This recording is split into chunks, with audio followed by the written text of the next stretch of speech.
राजधानी जयपुर में जैसे ही ये बड़ा घटनाक्रम सामने आया, यहाँ पर आप देख सकते हैं कि सुसाइड का मामला थाने के अंदर बाइक चोरी के बाद में जिस तरह का घटनाक्रम हुआ, यहाँ पर परिजनों से जो है एसएमएस अस्पताल की मोर्चरी पर पहुंचे हैं मुलाकात के लिए। कांग्रेस नेता प्रताप सिंह खाचरियावास संवाद कर रहे हैं, जानकारी ले रहे हैं पूरे घटनाक्रम की, क्या पूरा मामला हुआ और परिवार पूरे घटनाक्रम की जानकारी दे रहा है, किस तरह से क्या सारी चीज़ें हुई थी।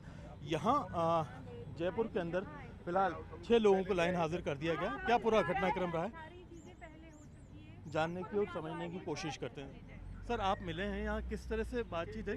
मनीष पांडे, एक यूपी का व्यक्ति जो मनीष पांडे, कल उसने, जैसा मैंने आपके मीडिया में देखा कि साहब उसने फांसी लगाकर आत्महत्या कर ली, और वो कहते हैं कि हमने मोटरसाइकिल चोरी के शक में उसको गिरफ्तार किया था। ये उनकी पत्नी है, ये कह रही है कि साहब मुझे गिरफ्तारी की सूचना नहीं दी। कानून ये है कि आप गिरफ्तारी की सूचना देते पत्नी को, उसके घर वालों को, और वो ये कह रहे हैं कमरे में उसने फांसी लगा ली। ये मामला बहुत गंभीर है। यदि पुलिस के डर से फांसी लगाई है तो भी गंभीर है, और यदि और कोई घटना हुई है उसके साथ पुलिस ने कोई बर्बरता की है तो वो भी गंभीर है। जांच का विषय है, मजिस्ट्रेट से जांच होनी चाहिए। गरीब परिवार है, आप मुझे ये बताइए, सबकी सब मदद कर सकते हैं। आपको पता है एक बार 4 मजदूरों ने आत्महत्या कर ली थी डूबकर, तब उनको हमने 25-25 लाख रुपये मुआवजा दिलाया। यूपी का व्यक्ति हो, बंगाल का व्यक्ति हो, जयपुर में आकर यदि अपनी पत्नी और बच्चों के साथ जी रहा है, मजदूरी कर रहा है, और उसको पुलिस थाने में यदि वो आत्महत्या कर लेता है या उसकी हत्या हो जाती है तो दोनों अपराध गंभीर है। और ऐसे में ये यदि पुलिस में और जनता में ये हालात हो गए कि दहशत के मारे यदि उसने आत्महत्या की तो मैं अभी थाने भी जाऊंगा। मामला गंभीर है, इस मामले में सच्चाई सामने आनी चाहिए। और इसको, ये बच्ची है उसकी छोटी सी, ये गरीब, ये उसकी माँ है, ये 2 बच्चे हैं, और सरकार की जिम्मेदारी है, ये सरकार का लैप्स है। बीजेपी की सरकार को तुरंत प्रभाव से इस परिवार की मदद करनी चाहिए, इतनी मदद करनी चाहिए कि ये बच्चे पल सके, ये इसकी पत्नी की मदद हो सके, क्योंकि ये गंभीर मामला है। मेरा ये मानना है कि ऐसे मामलों में सरकार को सामने आना चाहिए। मुख्यमंत्री खुद यहाँ से जयपुर से विधायक हैं, मैंने कई बार कहा मुख्यमंत्री जी आप जाइए थाने में, आपके पास होम डिपार्टमेंट है। यदि इस तरह से आत्महत्या या हत्या थानों में होने लगी तो लोगों का तो विश्वास टूट जाएगा। आप मुझे ये बताइए, तो कोई थाने में कब जाता है आदमी? जब जाता है जब उसको सुरक्षा चाहिए। यदि थाने में आत्महत्या और हत्या होने लगे तो फिर तो इससे बड़ा अपराध या पाप कुछ नहीं हो सकता। मतलब कानून का राज समाप्त हो गया है राजस्थान में, इसलिए तुरंत प्रभाव से इनकी मदद करे। यदि इनकी गरीब परिवार की मदद नहीं करेगी सरकार तो सरकार तय कर ले। मैं वही आदमी हूँ जिसने जयपुर में जनता कर्फ्यू लगाए थे, टकराव होगा, और यदि कहीं पर भी तो ये सुन ले, मंत्री मुख्यमंत्री को जयपुर में दिक्कत आएगी। मैं समझा रहा हूँ क्योंकि मैं जयपुर का ही बेटा हूँ, और ये जुल्म बर्दाश्त के बाहर है। जिसकी कोई नहीं सुनेगा उसके लिए लड़ने के लिए निकलेंगे, जाएंगे, देखेंगे। अभी मैं थाने का भी दौरा करूंगा।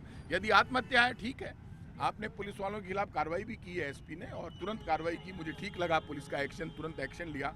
अब आप जांच सामने लाइए और इसकी मदद कर दीजिए फाइनेंशियली। आप मदद कर देंगे, कोई दिक्कत नहीं है। यदि आप मदद नहीं करेंगे, सरकार ये चाहे कि एक आदमी आत्महत्या या हत्या थाने के अंदर हो रही है तो राजस्थान की बीजेपी की सरकार जिम्मेदार है, तो पैसे तो देने पड़ेंगे, उसके परिवार को तो दोगे। उसको पकड़ के ले गए, अपराधी प्रूव हुआ नहीं, उससे पहले वो मर गया। यदि आत्महत्या कर ली तो भी सरकार की और पुलिस की दहशत से किन्हें डर के, और हत्या हुई तो भी वो गलत है। तो इसकी मदद भी करो आप और कार्रवाई भी करो। आप यहाँ इनसे मुलाकात की, क्या जानकारी है, क्या पूरा मामला था? पत्नी आप उनकी? हाँ जी, क्या हुआ था? देखिए, मुझे कोई चीज़ नहीं पता चली। मुझे 2 चेतक आई घर पे जब पता चला है हमें, और कुछ पता नहीं चला कि उन्होंने आत्महत्या कर ली और उन्हें यहाँ लाके रखा गया है। ये नहीं बताया है कि क्या हुआ है, मतलब जांच की गई है कि नहीं की गई है, क्या हुआ क्या नहीं, कोई चीज़ की जानकारी नहीं। सीधा हमें यहीं लाके दिखाया गया था, वो भी रात, बस इतना ही। क्या आरोप उनके ऊपर लगाए गए थे? क्या काम करते थे, क्या वो रहता था? वो ऐसे ही है ना, कभी मजदूरी कर लेते थे या किसी का ई रिक्शा वगैरह चला लेते थे, ऐसे ही छुकुल्ला काम कर रहे थे। और है ना, क्या बोलते हैं, आरोप ये लगाया गया है कि है ना उनको बाइक चोरी परिवार की मदद कर दे, बाइक बड़ी मदद करें, चोरी करते हुए पकड़ा गया है। मगर दिखाओ तो सही, फुटेज तो दिखाओ कि बाइक कब चोरी की, कहाँ चोरी की, तो दिखाओ कम से कम। हमें भी तो जानकारी मिलेगी करीबी है कि नहीं, कि झूठ बोला जा रहा है। करीबी है तो, लेकिन इसमें ऐसी नौबत जो आई आत्महत्या की, ये भी एक बड़ा सवाल है। इस पे आत्महत्या की, चलो वो कुछ भी किया हो, मेरे हस्बैंड ने जो भी किया है ठीक है, मैं मानती हूँ, कर ली उसने, मगर आपके थाने में आत्महत्या हो रही है तो इंचार्ज वगैरह कोई नहीं था कि वहाँ पे कैसे हो गई वहाँ पे, कोई नहीं देखा नहीं उन्हें। आपको और कुछ भी हो सकता है? नहीं कुछ नहीं और कोई कुछ शक नहीं। आप माँ हैं उनकी? नहीं, हम इनकी माँ। उनकी हैं, तो क्या मांग कर रहे हैं? मैं तो मांग कर रही हूँ बच्चों के इसकी इंसाफ नौकरी, मिले इनको, हाँ, मुआवजा इनको इंसाफ मिले, मुआवजा मिले, इनको नौकरी मिले। आपको नौकरी, क्या नाम है आपका? खुशबू पांडे। खुशबू जी, आप देख सकते हैं कि ये उस परिवार से हैं, बच्चे हैं, मासूम बच्चे हैं दो, और बहुत एक तरह से हृदय विदारक घटना है, दिल को दहला देने वाली। एक आदमी थाने के अंदर सुसाइड करता है, उसके ऊपर जो आरोप लगाए गए हैं वो साबित भी नहीं हुए। पत्नी का कहना है कि आरोप साबित होने से पहले अगर ऐसी स्थिति होती है तो हम लोगों के लिए सबसे बड़ा सवाल ये है कि थाने में जिम्मेदार लोगों की मौजूदगी में ऐसा कैसे हो गया। फिलहाल कांग्रेस नेता प्रताप सिंह खाचरियावास यहाँ पहुंचे, सरकार को सीधा स्पष्ट चेता दिया है कि इस तरह का कोई भी घटनाक्रम अगर होता है और इस तरह की कोई बात होती है, सरकार को त्वरित इनकी मदद करनी चाहिए, अन्यथा सड़कों पर आंदोलन किया जाएगा। फिलहाल ये सदर थाने भी पहुंचेंगे, वहाँ पहुँच करके भी परिवार के लिए इंसाफ की मांग करें। कैमरा पर्सन मान सिंह के साथ में अरबाज अहमद, न्यूज़ 18 के लिए जयपुर से।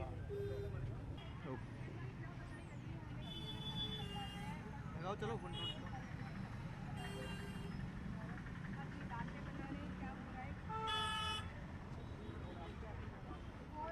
आके बोल रही है।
निवेदन करता हूँ कि वो आगे मंच के ऊपर अपने साथ बयान करने का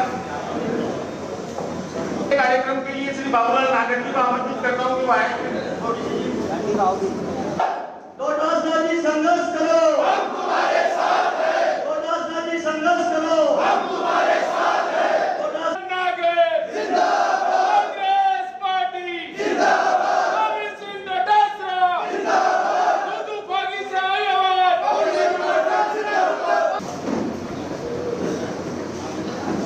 अब मैं दूधू फागी के लोकप्रिय नेता बाबूलाल नागरदास से निवेदन करूंगा कि वो सबकी तरफ से सभा में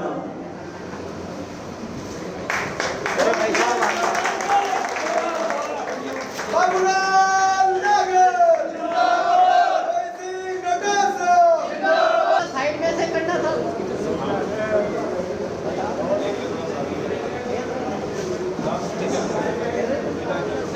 दूधू फागी से आई आवाज, दूधू फागी से आई आवाज।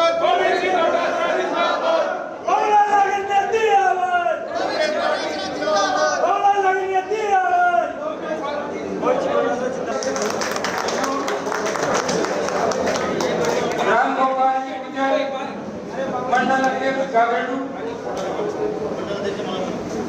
ओम प्रकाश जी कुमार मंडल अध्यक्ष दोराज, राम प्रताप सिंह मंडल अध्यक्ष ममवाड़ा, साहेब जी मीणा मंडल अध्यक्ष मंदोर, चराग सिंह तवा मंडल अध्यक्ष दूधू, हनुमान जी शेषमा मंडल अध्यक्ष झा, बलवंत सिंह कापा मंडल अध्यक्ष मोहम्मद, श्रीराज सिंह पूर्व प्रधान दूधू, महावीर सिंह पूर्व हमारे महिला प्रतिनिधि, जिले की महिला प्रतिनिधि श्रीमती सिंह तिवारी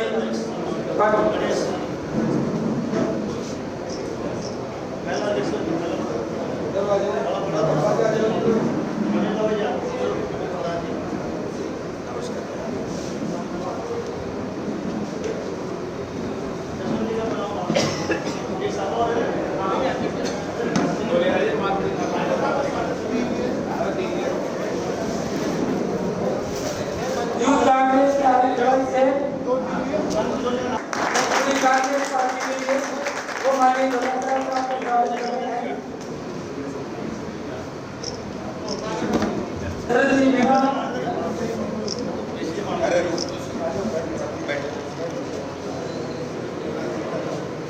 गोविंद सिंह डोराका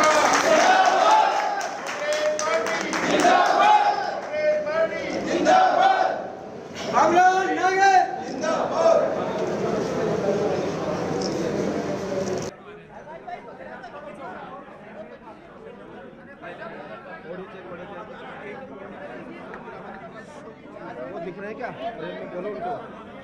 रुको रुको हाँ? दिख रहे हैं क्या फ्रेम में? बोलो उनको, बोलो एक बार। ले लो फ्रेम आ गया। आराम से आराम से। ठीक है। इतना लंबा थोड़ा है ही नहीं ना बात। हाँ कोई बात नहीं। हो गया ए भैया एक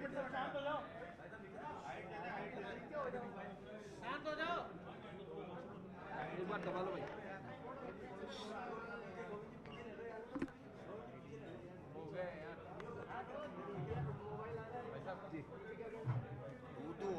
दूदू विधानसभा क्षेत्र के ब्लॉक अध्यक्ष, मंडल अध्यक्ष और बाबूलाल नागर जी साथ में आए थे और इन्होंने जो नया संगठन बना है उसके लिए प्रदेश कांग्रेस कमेटी का आभार जताया और मैंने इनका आभार जताया कि आप सबने मिलकर के एक अच्छा संगठन बनाया है। और अभी पंचायत समिति के चुनाव हुए उसमें भी मुख्यमंत्री के इलाके में भी इन्होंने अच्छी जीत दर्ज कराई है।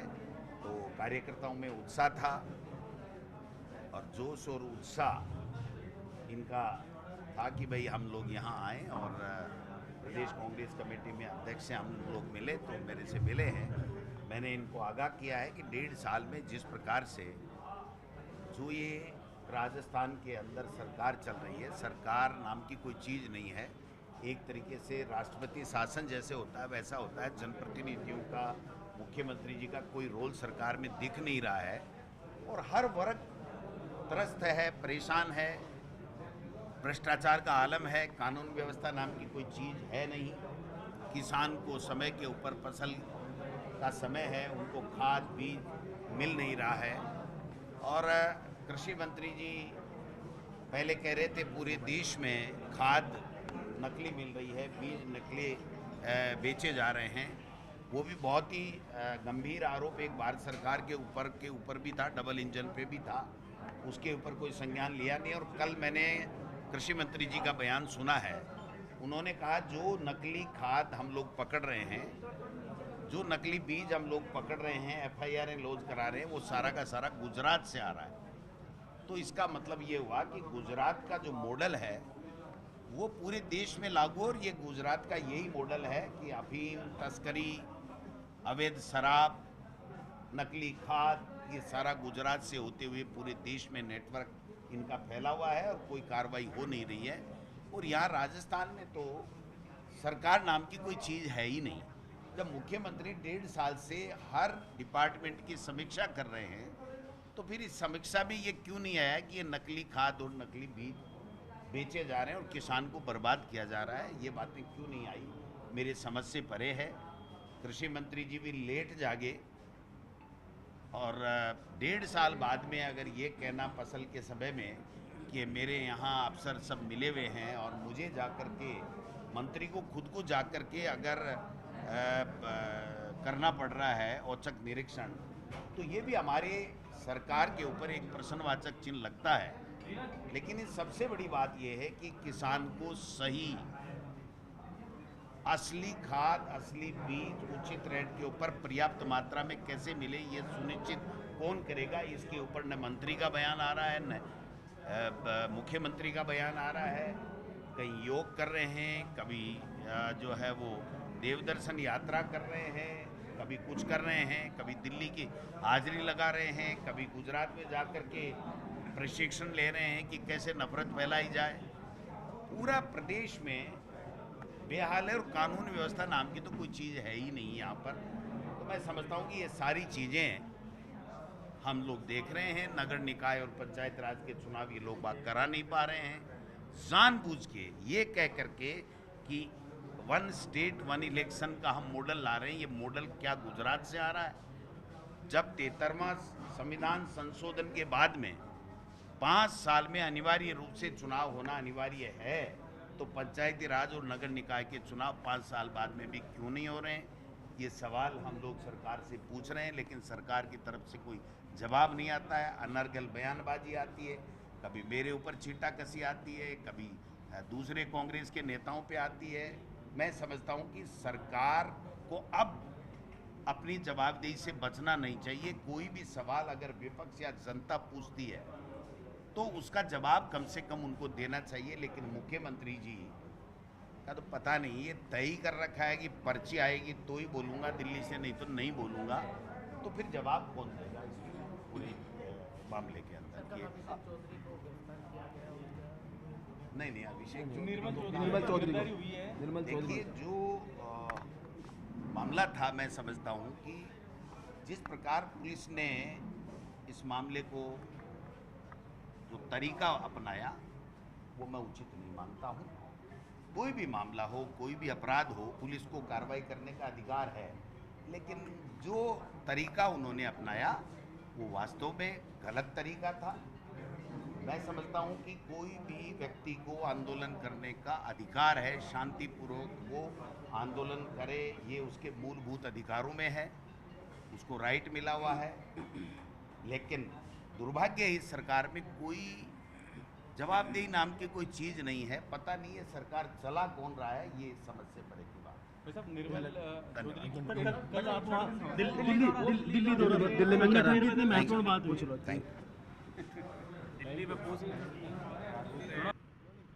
मानसून में बरसात को लेकर के राजस्थान में हाई अलर्ट जारी किया गया है।